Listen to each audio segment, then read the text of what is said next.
Our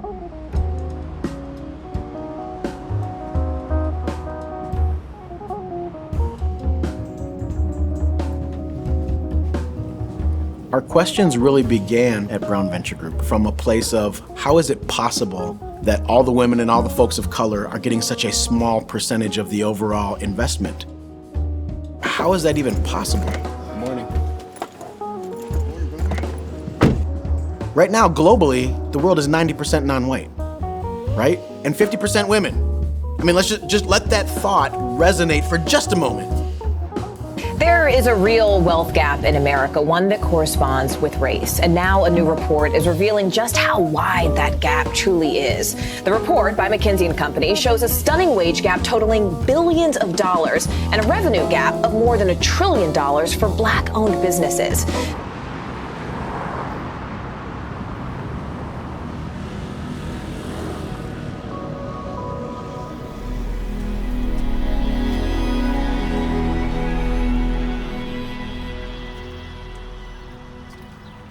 My definition of justice is replacing human suffering with human flourishing in Jesus' name.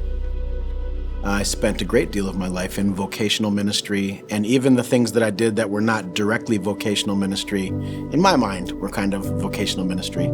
So I worked in juvenile corrections, worked in Minneapolis public schools, was on pastoral staff of multiple churches. So I've had a lot of ministry experience, but I come from a very strong, smart group of Jamaican folks, and there was just something really, really untrue about the Western missiological narrative, the thought that the West to the rest, right? And so therefore, I've been on a life mission really to figure out, like, how do we properly bring the gospel to folks in a way that retains their human dignity? And at the end of all of my various things that I did in my career, business was the best solution by far. I was a youth pastor at a church, did leadership development, discipleship development, things of that nature. But I always had this passion for entrepreneurship that seemed to be in conflict as well. You know, you hear stories about folks working 30 to 40 years in a corporate America, and they sell it all to go in the full-time ministry. Everybody's praising God and clapping their hands, but you don't hear people saying, you know, I worked 20 years in traditional ministry, and then I sold it all and became an investor. You know, you don't hear that. So that was a journey for me that I had to take. A lot of times we don't talk about the gap between white and people of color. There's a huge gap in multiple different fronts: education, capital, financing, housing, and it's time to stop it. My name is Amy Langer, and I am an entrepreneur. More protests and uprisings are expected in Minnesota and across the country. With the murder of George Floyd, I think there's an awakening that is happening or starting to happen. And I think Minnesota is a place that the rest of the world is looking to see what's happening here and what are we going to do. And that's why I'm actually super excited about the work that they're doing, because I feel like this can be a start and be a model for a lot of us to make a difference that's needed. Amy Langer is one of our investors. She is very remarkable. She's not only remarkable as a human, she's a remarkable leader. She has built a company that is over $100 million company. She has a really strong brand and reputation, both in our metro area and nationally. She's just a really unique woman, and we have the deepest respect for her. They've got a lot of grit. They've got a lot of passion. I just felt that there was a lot of resiliency, and foremost is kind of their curiosity, asking questions, trying to figure out what would it take to not only make Brown Venture Group work, but then all the entrepreneurs that touch Brown Venture Group. And that's exciting. You could read hundreds of books on what it's like to be in the venture capital space. I know of a lot of them. But none of them are going to be written from the lens of a person of color. There's best practices. Dr. Brooks likes to say they're not best practices, they're existing practices. If they were best practices, they would work for everybody. We had to create a whole different model because accelerators don't always work for people of color. We felt like God wanted to make sure that his image bearers had access to capital, so that's how we started Brown Venture Group. We are an LLC that has a brand new fund. We set a $50 million goal. We went and asked people to entrust their resources to us, to invest those resources to bring a financial return and an impact return. Venture capital is a $70 trillion industry. And when we looked at the data, something like 92 to 95% of that $70 trillion economy was going only to white male entrepreneurs. And then the rest of the pie was being split between everybody else. Change has been very slow because this particular ecosystem is extremely resilient against outsiders coming in. In Brown Venture Group, we think of it as an expanding pie. And if it's an expanding pie, that means you don't have to be so hyper-protective of your piece of the pie.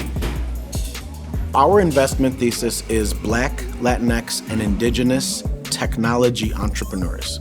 So when we think about our investment thesis, we think about finding founders who have ideas that with proper investment and the right relationships and the proper business scaffolding, they can scale those things and exit. And in the process, enormous amounts of jobs will be created, enormous amounts of economic and human flourishing will be created, and in the final analysis, the world will literally be a different place. Everyone wants human flourishing. Good. All right. It's really lemony. I think that the team has access to opportunities that a lot of traditional white investment groups don't see. I think they're trusted in the community, and I think the people that they do their due diligence on and put money behind, they'll be able to help open doors, and I think we're going to see an exponential return. Every investor wants to find an undervalued asset that they can grow with. And as it turns out, as a result of generational wealth gaps and biases in the marketplace, there was a pent-up demand with great ideas that were undervalued that we can invest in to get onto the playing field, so to speak. The system has been structured so that if you can't raise a friends and family round of investment, you're locked out completely. We knew we needed to create an entry point for folks who had been completely locked out forever. For a lot of founders, especially founders of color, they don't have someone who can offer $50,000 to help them build their idea or $100,000 to build a technology product. My name is Jazz Hampton. I'm one of the co-founders, CEO, and general counsel of TurnSignal. When we started raising money, we didn't have a product built yet. And so having those conversations during that round when Brown Venture Group joined us was, hey, this is where we're going to go, and this is how we're going to do it, and here's the roadmap to do so, but we don't have the money yet. With a traffic stop that escalated with a tragic ending. A group of local men want to change that with a new cell phone app. WCCO's Aaron Hassanzadeh explains how TurnSignal aims to get drivers and police home safely. TurnSignal is an app that you can have on your phone, and when you're pulled over or in an accident, you either use voice activation and press one button, and it instantly starts recording with that front-facing camera of your phone, and video conferences a lawyer to be in the car with you 24/7, 365. And our mission is simple and it's three-pronged. It's to protect drivers' rights, to de-escalate these roadside interactions, and third, and most importantly, is to ensure both drivers and law enforcement return home safe at the end of every day. We were born out of the tragedies here in Minnesota of Philando Castile, Daunte Wright, George Floyd, and we know the disproportionate effect that police stops can have on communities of color. Folks of color need capital. Jazz is a really, really great entrepreneur. The company that he founded, called TurnSignal, it's going to save a lot of lives. There are not easy answers to solve deep, historic, intergenerational poverty in communities. Nonetheless, we must lean in. If in fact we are who we say we are as people of faith, or even if you're just a person of goodwill, you have to lean in. We imagine a future state of the world that's radically different from what exists today, where human flourishing in communities of color is the norm, not the exception. We imagine African American folks who have enormous amounts of wealth and African American communities that are really healthy and vibrant and where flourishing is unavoidable.